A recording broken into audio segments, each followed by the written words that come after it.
مجھے تقریباً لگ بھگ 30-35 سال ہو رہے ہیں شعبہ صحافت میں. مجھے یہ احساس ہو رہا ہے کہ وہ لوگ جو اب ہم میں نہیں ہیں وہ ہم سے بہت بہتر تھے. پیار سے اس طرح سے بے تکلفی سے سب سے پیش آتے تھے اور مجھے ہمیشہ کہتے تھے جب بھی میں غصہ زیادہ کرتا تھا تو وہ مجھے کہتے تھے بچڑا ایک کارتوس سنبھال کے رکھا کر ہولے ہولے چلایا کر. میں نے اگر اپنی صحافتی زندگی میں یا ڈیرہ اسماعیل خان کے کسی صحافی کا پہلے نام سنا تو اپنے والد صاحب سے میں نے سپل صاحب کا تعارف سنا تھا. سپل صاحب کی خدمات پر سعید اللہ صاحب نے، ترابی صاحب اور عرفان صاحب نے روشنی ڈالی ہے. ایسا آدمی کی اضلاع میں بہت کم ملتے ہیں کہ اپنوں سے چھوٹے سے بھی اس طرح احترام سے پیش آتے تھے کہ آج کل جب ہم دیکھتے ہیں جس طرح سعید اللہ بھائی نے کہا ہے تو زمانہ بدل گیا ہے اور اس طرح بدلا ہے کہ اب ہمارے ہاں وہ احترام نہیں رہا، وہ تعلق نہیں رہا. سعید اللہ مراد صاحب فرمایا ہے کہ سارے وہ بزرگ جڑے لگے گئے وہ اچھے ہیں. بالکل بین ہو ایویں ہی گال ہے سعید اللہ خان. دیور پرلز وہ ہیرے ہیں. لوگ ایسے ہوتے ہیں کہ پھر وہ جب جاتے ہیں تو اپنے پیچھے ایک خلا چھوڑ جاتے ہیں. بنیادی طور پر سپل صاحب کو میں کوئی تقریباً آج سے 40-45 سال پہلے راول پنڈی میں ملا تھا جب وہ میرے والد صاحب سے پنڈی صدر میں اچانک ملے تو والد صاحب نے ایک تعارف کروایا کہ ڈیرہ اسماعیل خان کی صحافت کا جو علم ہے وہ ان کے پاس ہے اور ایک نمائندہ شخصیت کے طور پہ انہوں نے مجھے ان سے انٹروڈیوس کرایا. پھر 80 کی دہائی میں جب میں نے ریڈیو شروع کیا تو پھر میرا ان سے ایک پروفیشنل یا ایک پیشہ ورانہ ایک تعلق میرا ان سے بنا.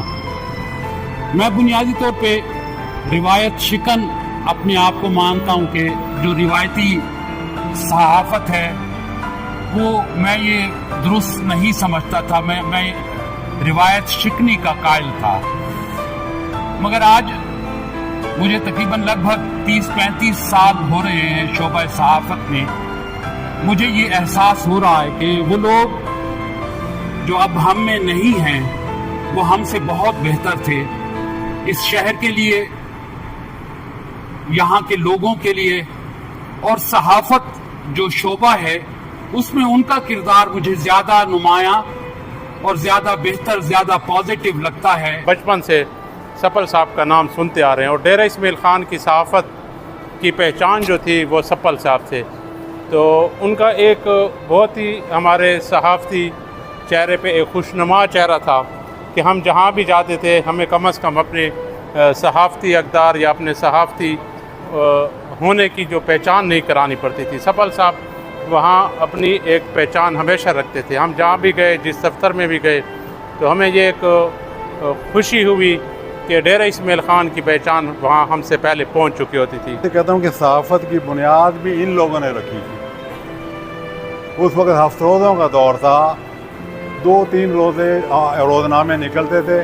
ہفت روزوں کا دور تھا، ان کا ہفت روزہ نہیں ہوا کرتا تھا. تو یہ بڑی نپی تلی قلم استعمال کرتے تھے. جس طرح یہ آج کل جو ہے نا سوشل میڈیا پر گالیاں تک نکال دیتے ہیں ماؤں بہنوں کی، پرنٹ اور الیکٹرانک میڈیا میں یہ چیز نہیں ہے. مراد صاحب فرمایا ہے کہ سارے وہ بزرگ جڑے لگے گئے وہ اچھے ہیں.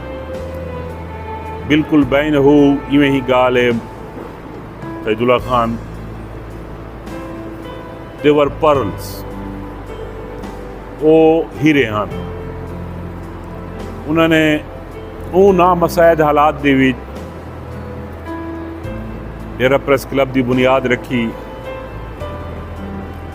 اپنے جائنٹ ایفرٹس دے نال سارے نے ایک اپنا ذاتی کاج سمجھا. ہر آدمی، ہر ممبر جڑے سارے بزرگان انہوں نے اپنے ذاتی تعلقات کو استعمال کی تھا. آج الحمدللہ انہوں نے ایک ایسے درخت کی بنیاد رکھی ہے جہاں آج بہت بڑا چنار دا درخت بڑھ چکا ہے ڈیرہ پریس کلب کی شکل دے.